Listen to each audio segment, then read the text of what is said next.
Bird.net. Must be a Lutheran There's n- congregation. Nobody's sitting over there, so why don't you put my coat there?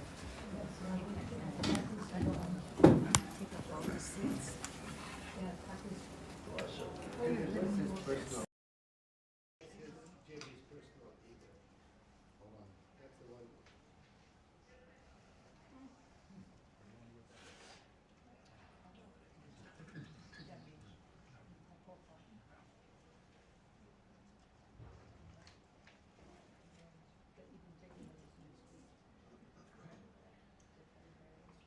JPM dot JPM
I know you all were. And you might have noticed that there is a line. Yeah, we want to keep all the riffraffs from in here. Just watch Pastor Dave walked in here. That's right. You might have noticed there is a line in that hymn, "Lo, how a rose are blooming," that says, "Truly human," and then follow that. What does it say? Huh? Yet divine. It doesn't say yet. It's very interesting, right? And we talked a little bit about how language and what we do with it. Truly, truly human and very God, right? Which, by the way, we don't speak that way. No one walks around thinking, I'm truly human and very God. I mean, you're going to think, But of course, it's the same word, right? It's exactly the same root.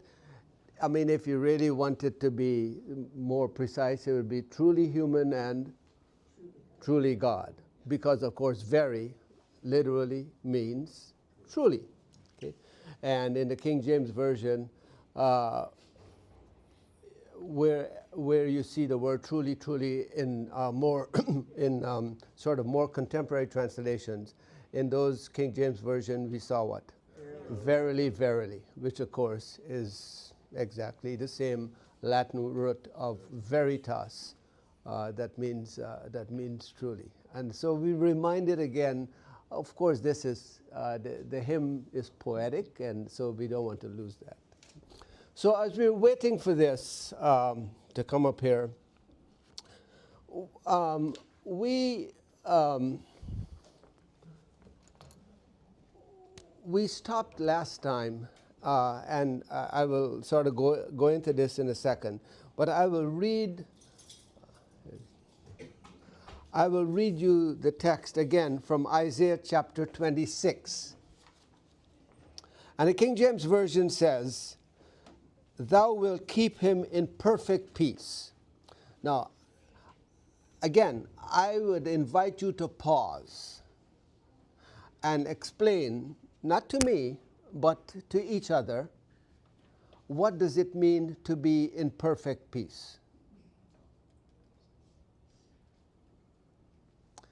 Every time it seems to me that we use the language, Jimmy, don't run away. By the way, that's a statement I've used every single day in my work, mostly to IT people. Bruce and Leslie, Bruce, don't run away. We have just changed our entire system, and you probably know this, that now all of our phones are gone. So all of the calls that come in and go out are through Teams on your computer, right? The phones are only, we do have phones in the classrooms because there are some emergency numbers on there that you can press and that sort of thing. So when I say, Bruce, don't leave, this is not because I want for us to have donuts together. Are these leftover from last year? These last week, or are they new? We don't believe in leftovers here, Ann.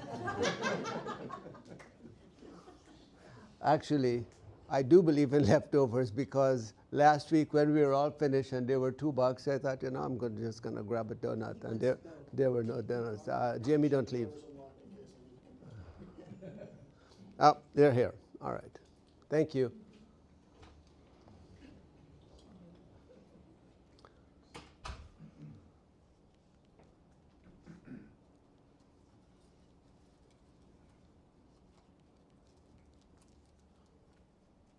So I asked the question, and it's not a rhetorical question, and so you don't have to imitate college students who always feel that every question is a rhetorical question that they don't have to answer. So what do you think? And that's what the text in King James says, right? A perfect peace. Thou wilt keep him in perfect peace whose mind is stayed on thee, because he trusts. It's very difficult to read this. Trusts in thee. What does it mean to be in perfect peace?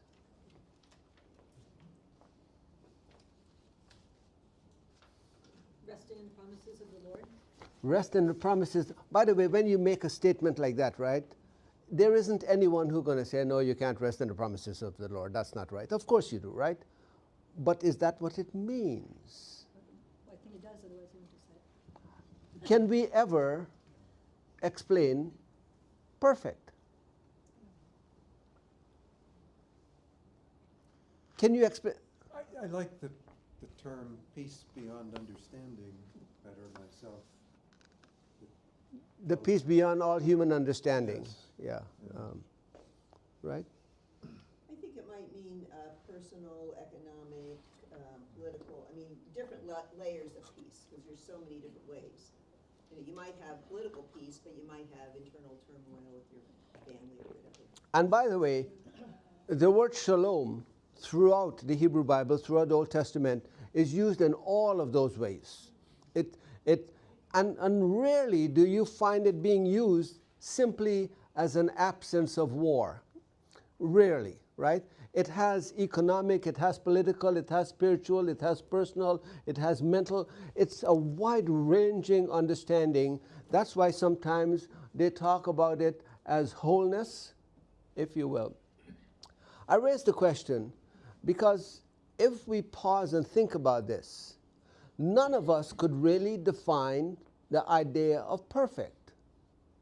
The moment we do, it becomes what? Imperfect. That's just a fact. In the same way, we can define infinite. The moment we define infinite, it becomes finite. Why? Because that's who we are, right? And so the best that we can do, which is often great, by the way, is always going to be the very best, except Greg, who could do, is going to be penultimate. It's never going to be ultimate, okay? So we strive, and that's what we have to do, right? Not to be overly philosophical about it, but we strive for the ideal. And when we think we have arrived at the ideal, what happens? We keep striving, because the ideal is always elusive. It's always beyond. And we strive for it. That's what we strive for. And then tomorrow, we keep striving, right? And we use this language in this nation. We strive for a more, what? A more perfect union. I mean, think about the language there. Can you really, I mean, what does it even mean to have a more perfect anything, right? It's the striving. So we want to talk about this for a moment. Now the New Revised Standard Version translation says, those of steadfast mind you keep in peace because they trust in you. It's a whole different, and the reason the King James talks about perfect peace is this. And I have it here because this is the way it shows up in the text. And that's the Hebrew for shalom. That's the word shalom. And in the Hebrew text, the word is literally used side by side. We don't write that way in English, but in order to capture what it means about what this kind of peace means for us, coming from God and for the steadfastness, it's emphasized, it's like an intensive. And so sometimes when we translate words like very, we might see in Hebrew the word is repeated twice. And that's what we get, that's how it's translated in the King James Version of the perfect peace. You know, this is an intensive peace, if you will. And shalom here is repeated twice in the text. Now, the King James Version says, the second part here, verse 4, chapter 26 of Isaiah, trust ye in the Lord forever, for in the Lord Jehovah is everlasting strength.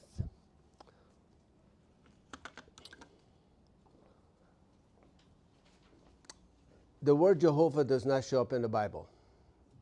I don't, by the way, I hope this does not come to you with the same kind of shock as Santa doesn't exist, okay?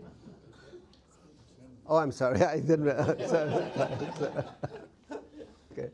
It doesn't exist. It just does not exist.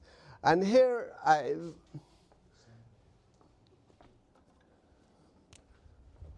know there are groups that are called, right, but it still does not exist. Okay?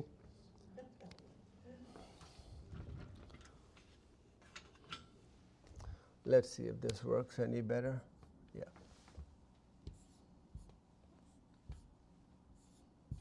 Now,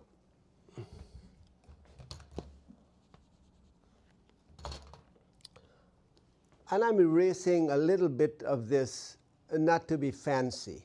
If it gets too long, it's a different letter in Hebrew. So, and this is, I know you're not here for a tutorial in Hebrew, but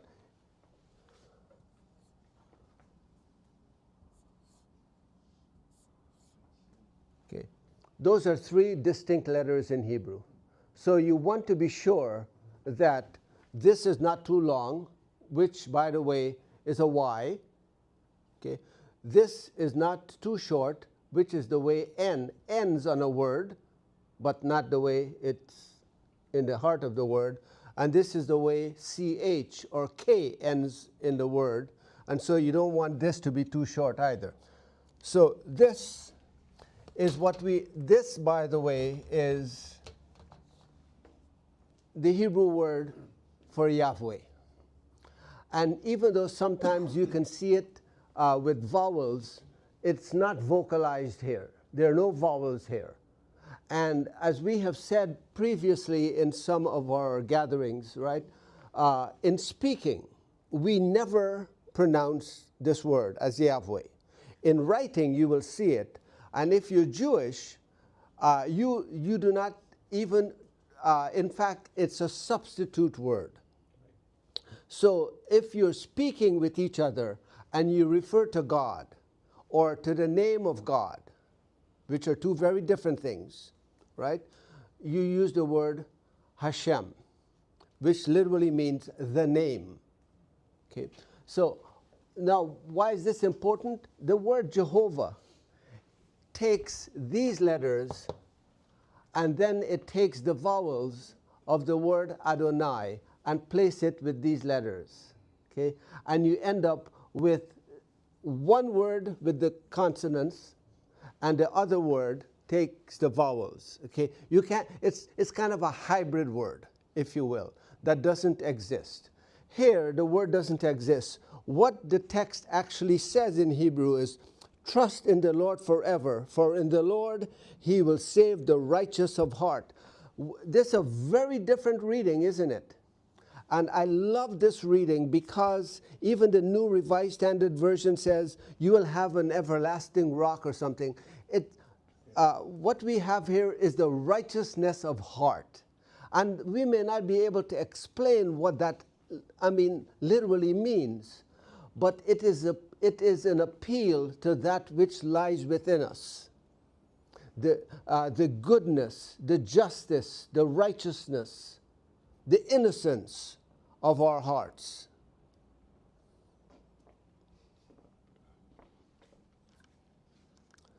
Those of steadfast mind you will keep in peace because they trust in you.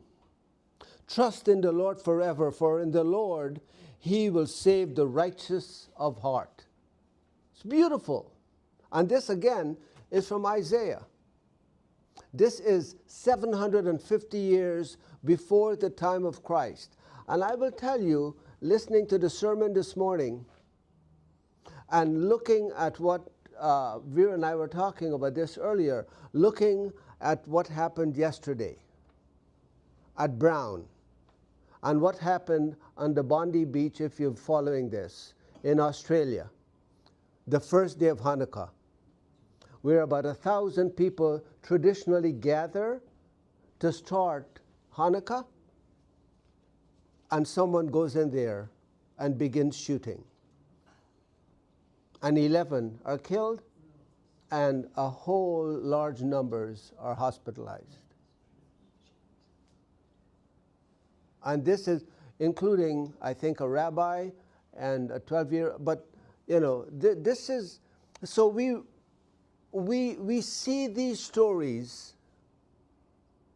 happening, and it's happening around us.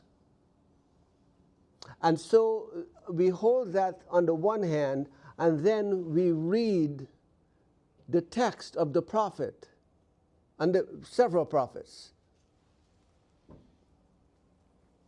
And the Messiah is coming. It's imminent. And we should be asking, when? Look what's happening in our world. Do we feel as if we're moving even closer to that moment? And if we're honest with ourselves, it's very difficult for us to conclude, oh yeah, we're very close now, because we see what happens in our world. And then we move on. And I want to talk a little bit about this, right? About what does it mean for us, particularly at any time, but particularly during Advent, the time of preparation, the time of waiting. What does it mean for us to be hopeful? Not just to be optimistic, but to be hopeful. We cannot force hope, but you and I have to have the capacity to kindle it among those with whom we live and dwell. To ignite, as the Old Norse word would say, to light. Okay, that is what we cannot force it. I can't tell you, be hopeful, as if somehow I have spoken. But we kindle it. You know the old saying, in the midst of all of the brokenness, part of the goodness that comes in brokenness is that those cracks allow the light to enter. So there is hope there that we should kindle. And I think in this season, in any season, but certainly in this season, it invites us to do that again and again and again. The other thing I would emphasize as I think about this is for all of us in this room, in this church, in this community, and of course for those of us who are hopeful in this nation and world, for us to be charismatic. Now, some words, as you know, take on different meanings over time, because that's the way sometimes language, right, evolves, and it takes on meanings where you're thinking, that has nothing to do with, you know. Sometimes we think of courage as having to do with what? As having to do with bravery, as having to do with some person there who is muscular, can go out and save the world. And of course the word courage comes from the same Latin root that means what? Heart. That's what it means. To be courageous is to be of good heart. That's what it means. And so I'm inviting us to be charismatic. Not because we're going out there and giving speeches and someone is saying, it's pretty charismatic. Okay? We have one or two of those in our nation. Okay? They're not always substantive either, by the way. But the word charismatic comes from the Greek word charis. And the word, of course, is the word that carries you and I on from day to day, from moment to moment in our lives. It's the word that our friend Jonah 3 weeks ago could not bring himself to believe that God would grant to the Ninevites because they're outsiders, they're foreigners. And the word literally means grace. So when I say be charismatic, it is an invitation for us to be full of grace. be full of grace. Live lives that are full of grace and not put boundaries around who deserves it or who is entitled to it. And in a way, all of us are entitled to it. And here is the good news. You don't get to decide because you're not the source of grace. And so it has to do, to begin with our presence. With our presence. So Charis is more than some guy who gets up there and can speak, extemporaneously about who knows what. And you walk away thinking, that's the kind of charismatic leader we need. By the way, I will agree with that. What we need is a charismatic leader. But my idea of charismatic, a leader who is full of grace, not lacking in grace, but full of grace, and one who is so full of grace that you do not believe that somehow, by the way, there is a particular reservoir that is going to run out, so I have to keep it to myself. It's infinite for all people. Where when everything, pardon me, is stripped away, how we look, what we do, our status in society, our station in life, frankly, our religious beliefs, our nationality, our ethnicity, our age, our gender, when it's all stripped away, we have this common humanity to deal with. And for me, I'm much more interested in dealing with the matters of benediction, which literally means the good word, that's what we leave with, than eulogies, which also means a good word, but it's a little late. It has its place. But while we have a chance, embody charis and benediction. We cannot leave and simply say, go in peace, serve the Lord, in a benedictory way, simply as a throwaway statement. No.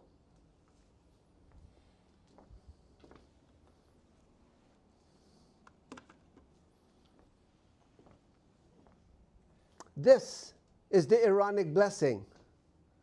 This we should, I believe, and you will note in there, this is the blessing that we should take with us, I believe.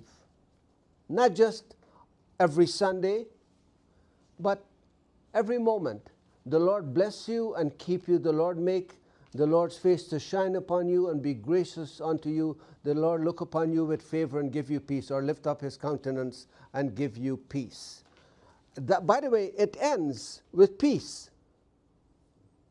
When blessing will come, and keeping, as you know, from Psalm 121 and elsewhere, the Lord is our keeper. And we don't use it as much these days, and that's a shame. But if I were to give you something that I consider of value, and I would say, Mark, would you mind keeping this for me? I am entrusting something to you that you will protect and guard with safety and with care. We don't use that, just like a throwaway word. But you read Psalm 121, and it does help to contextualize what that means. So the Lord will bless you and keep you, and then be gracious unto you, and look upon you, lift up his countenance. And it ends with peace. It's not a throwaway word. It ends with shalom. When all else is fractured and fragmented, and we are pulled in different directions, and we go to bed with a terrible shooting, and all of these shootings are terrible. But I will admit, when I see it at an academic institution, because of my own, right? It's open. It's open. And then you go to bed with Brown and you wake up with Australia. And you're wondering, what is happening? And yet we have to hold on to this benedictory statement. We cannot simply discard this. It has to culminate with peace. It must. Our lives.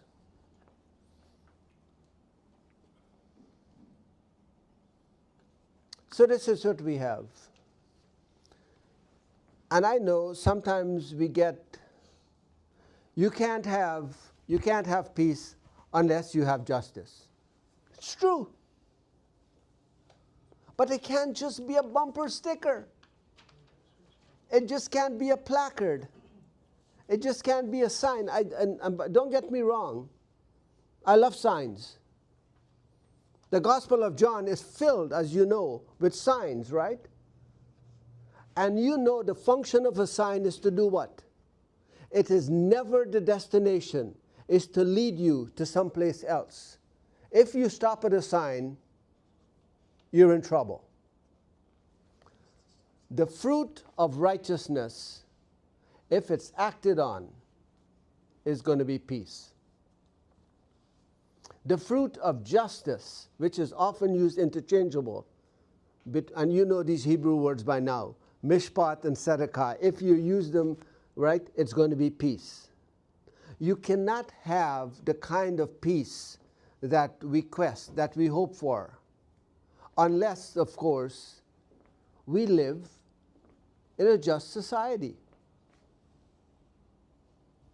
Unless we live with justice. And with all the things that come with justice, such as the universal principles of kindness and care and compassion. These are not throwaway words. I know they become throwaway words, No. And they can't just be, I have a t-shirt that says, be kind. Okay.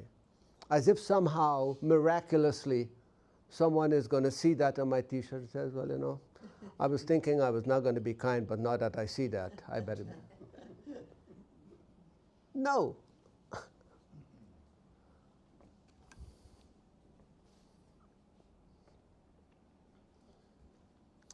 So here's the thing. And the work of righteousness shall be peace, and the effect of righteousness, quietness, and assurance forever. New Revised Standard Version says the effect of righteousness shall be peace and quietness and trust forever. Now,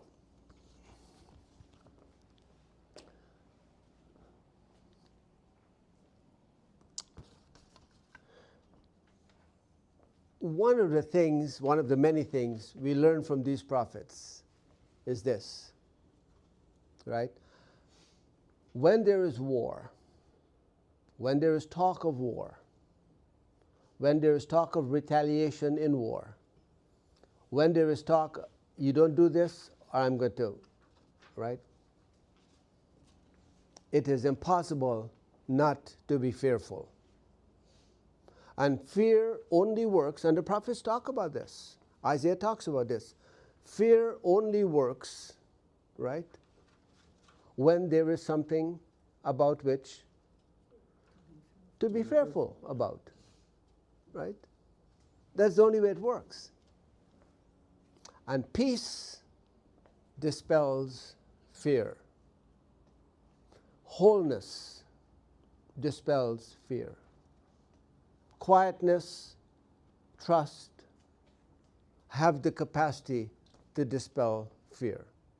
This is not just me saying this, as much as I believe that. These are the words that we have inherited. from the prophets. But here is what one of the challenges. This is, I just found this to be such a profound text. And I'll read it. You have it in front of you, but I'll read it to you. From Jeremiah chapter 6, they have healed also the hurt of the daughter of my people. By the way, again, you read this and you're thinking, what does this even mean? But the New Revised Standard Version says, they have treated the wound of my people carelessly, saying, peace, peace, when there is no peace.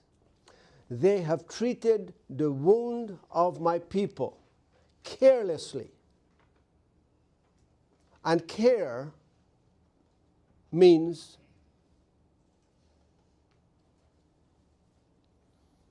same root as love, as in caritas. You have treated my people without care. You have treated my people without love. And how have you done that? And by the way, I'm going to invite you to draw your own conclusions here in the world in which we live. And I will begin by asking, do you believe that we have false prophets in our society? Sure. Do we have some true ones is the question. Well, it's always a tricky thing because I would rather believe that we have prophets in our society. They are far and few, and sometimes their voices get drowned out. But the text does speak about false prophets, those who purport to speak about everything in our nation, in our world. And so I will come to you and I will say to you, listen, there's nothing to worry about. All is well. Your imagination that things are more expensive is just your imagination. They're not. You have to just work on your imagination. Don't worry. All is well. Don't be consumed with fear. I know you're looking around and you're thinking all is not well, but let me help you out. All is well. We are living, by the way, there has never been a more peaceful time in our world.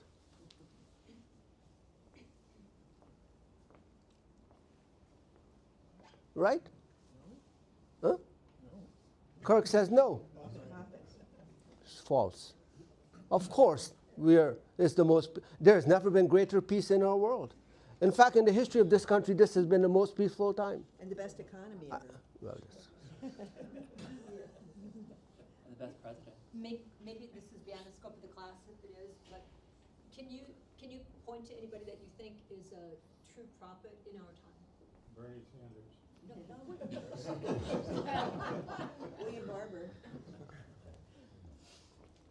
here's the thing.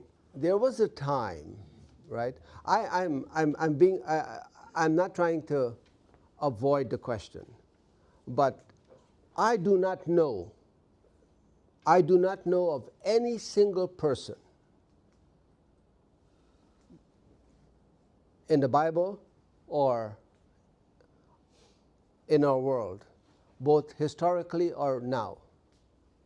I do not know of any person who is a true prophet who has ever said, excuse me, I'm a prophet.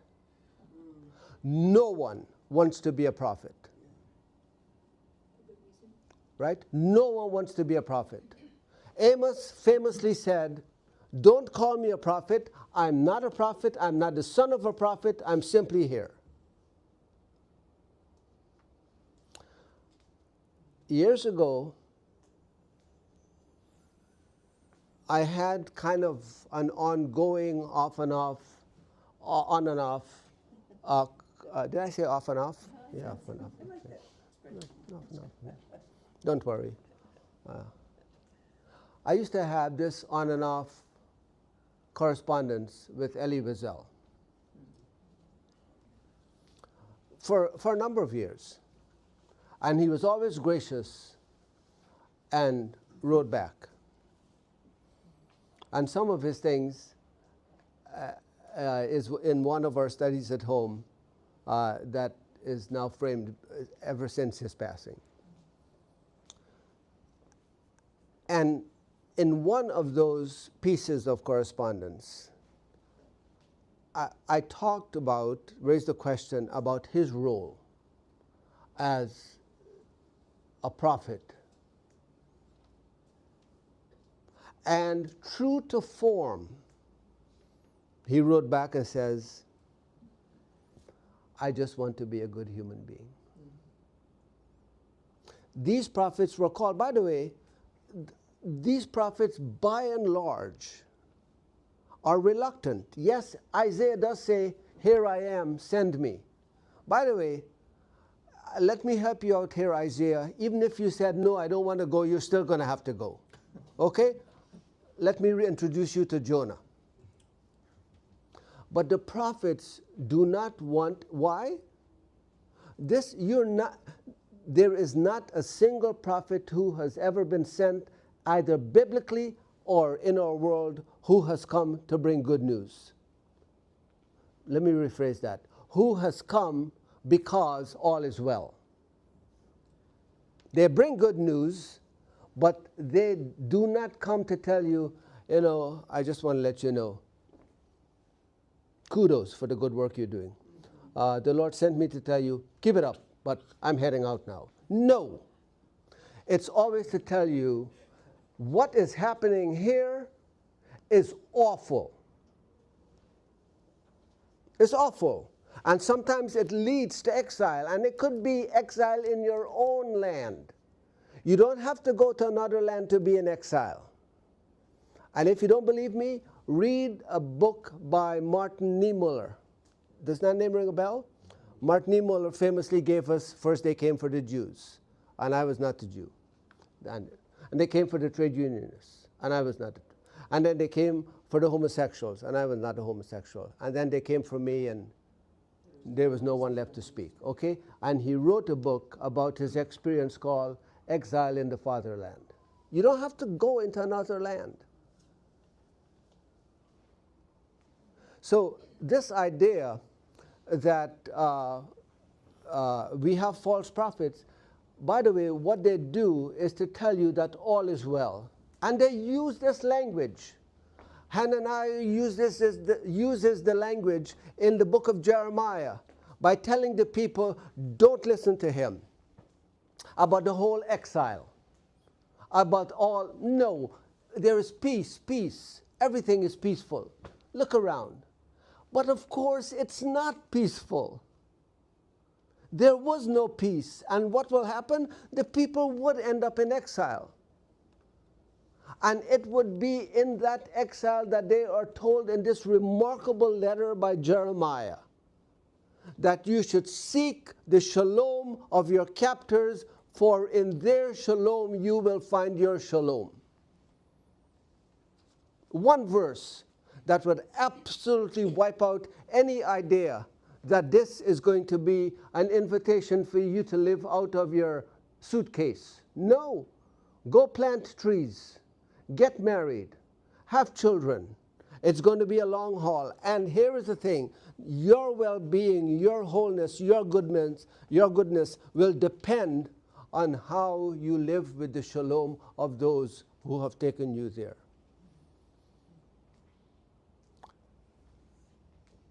On the one hand. On the other, you have got people who are saying, it's fine. Nothing will happen. We have peace right now. We'll destroy the enemies. This is what the two kings in the time of Jeremiah said. We will take care of Nebuchadnezzar. And it begins with an annexing of your nation, and it ended with an exile.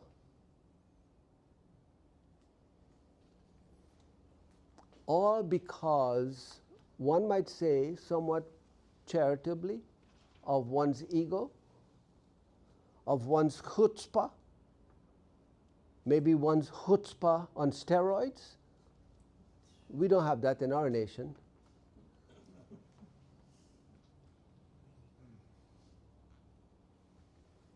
But this is what you're fighting with. You're fighting with competing voices, one of which is saying, we must do something to bring about peace in our world. And we cannot say that the coming Christ child will be the Prince of Peace, wink, wink, not really. No. We either believe that and embrace that and live with that and then become the instruments of peace and ensure that the voices that are shouting all is well, there is peace. There is peace. And by the way, the text, the false prophets repeat this, peace, peace, when there is no peace. So when you have, it's one thing when you have a straightforward, this is the challenge, the incline is steep, I know it's going to be difficult to climb. That's hard enough. But what happens when you have competing voices, some of which literally are so loud that you can't even hear yourself? And we see that in our world regularly.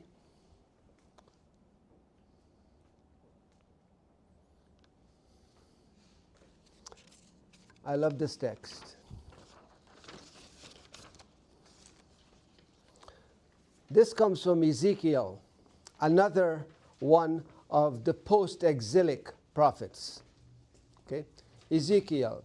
And again, many of us may not go and read through Ezekiel from start to finish, but we know parts of Ezekiel. Famously, dry bones, right? The capacity to bring back to life that which seems, and maybe this is a season of dry bones, to believe that that which seems impossible is in fact possible.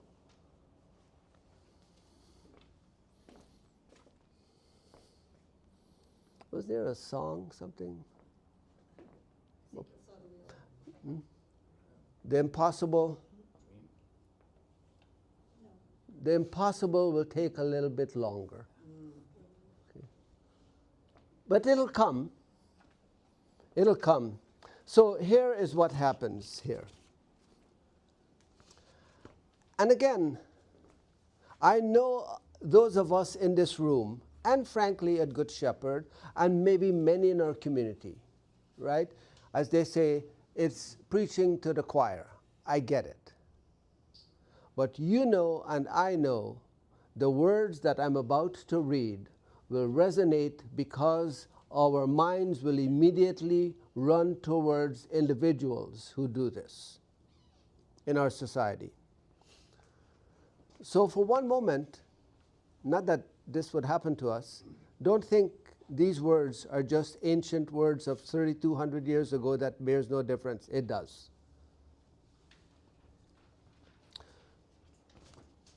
And I'll read both. From Ezekiel 13. Because they have seduced my people. I mean, think about this. That's what some leaders do. That's what some leaders do. They seduce the populace by telling them stuff that is simply not true. You probably don't have anybody in mind. I don't. You see, you said anybody. Had you said, do I have several people in mind, I would have been answering, yes, I do. They seduce the people with grandeur of things that will happen in 2 weeks.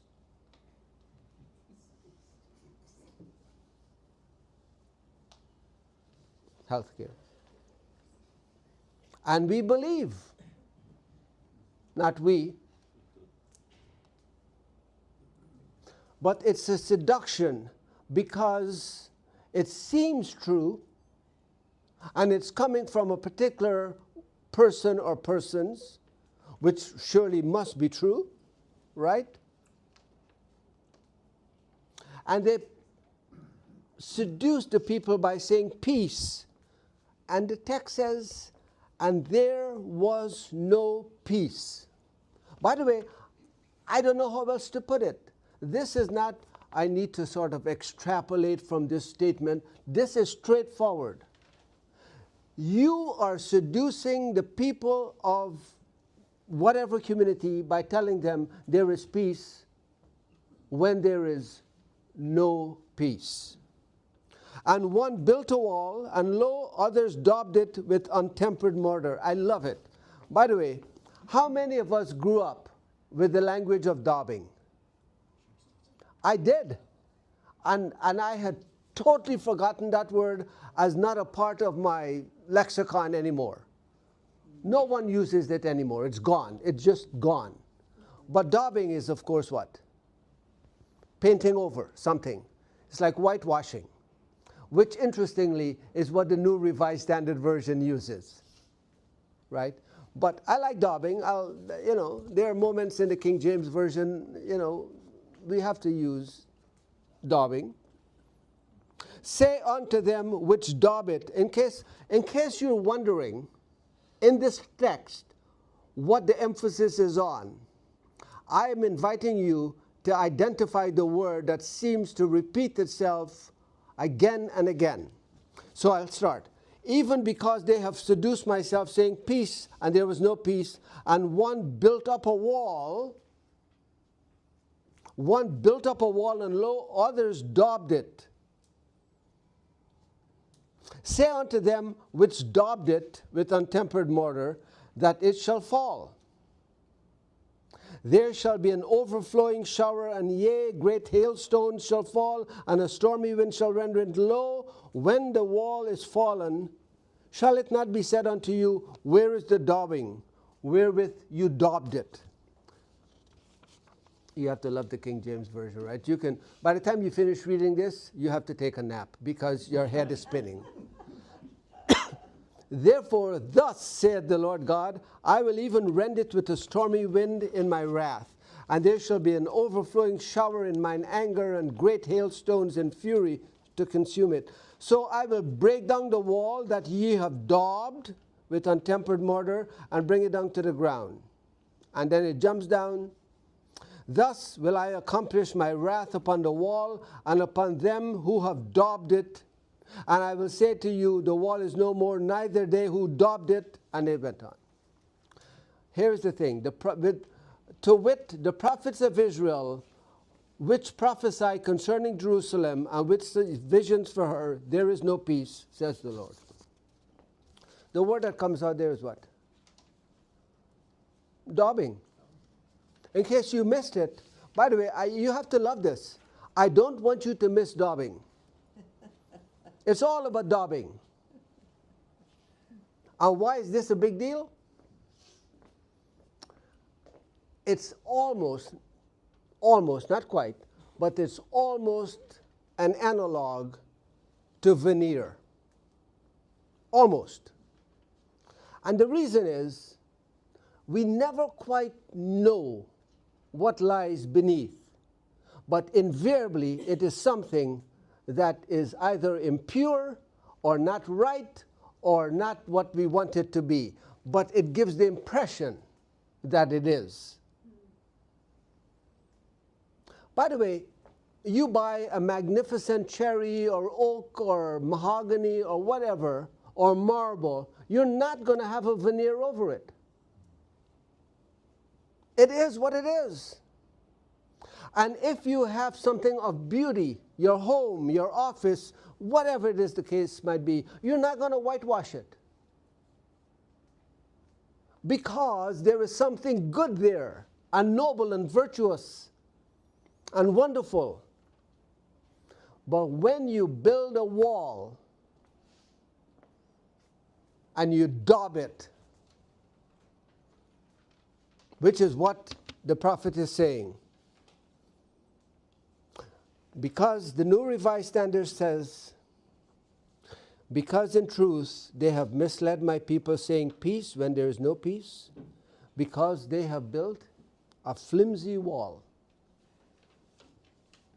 A flimsy wall.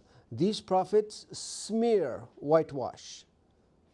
And I'm going to just read the whitewash parts of it. They smear whitewash on it. Say to those who smear whitewash on it, where is the whitewash that you smeared on it? I will break down the wall that you have smeared with whitewash. Thus my wrath will be spent upon the wall and those who smeared it with whitewash. And I will say the wall is no more, neither those who smeared it. In case you missed it. And here's the thing. It is not only the wall that has been built, a wall of separation between us and them. And you can define who is us and who is them. But according to this text, right,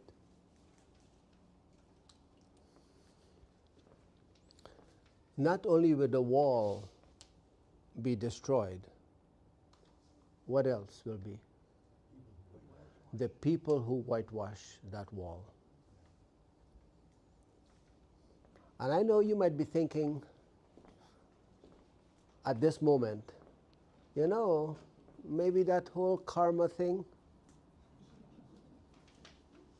Of course, there's no such thing as instant karma, as much as we would like that. But here is a text that says, you do this, and not only will the wall be destroyed, and by the way, all of the hail and all of the weather and all of the storms will do what? When you whitewash something, what happens? It washes off. Somewhere along the line, it washes off. Daubing, you do not daub things to make it permanent. It washes off.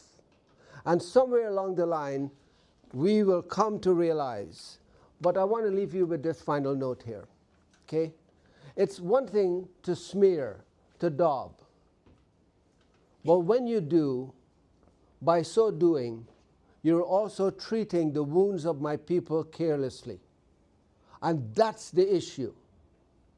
If you were just daubing and whitewashing because, by the way, you have no aesthetic value in your life, knock yourself out.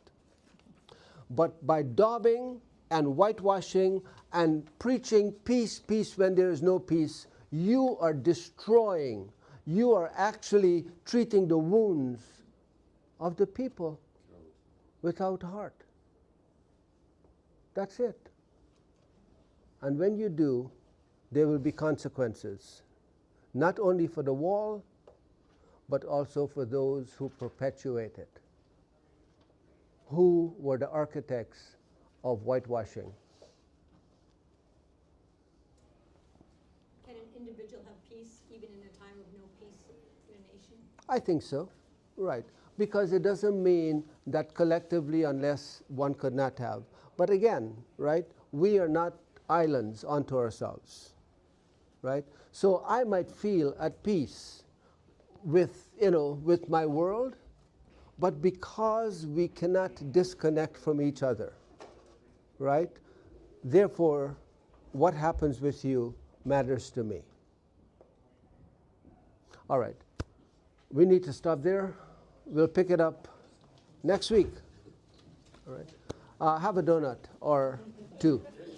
I think I first heard this story when I was a child, titled The Three Little Pigs.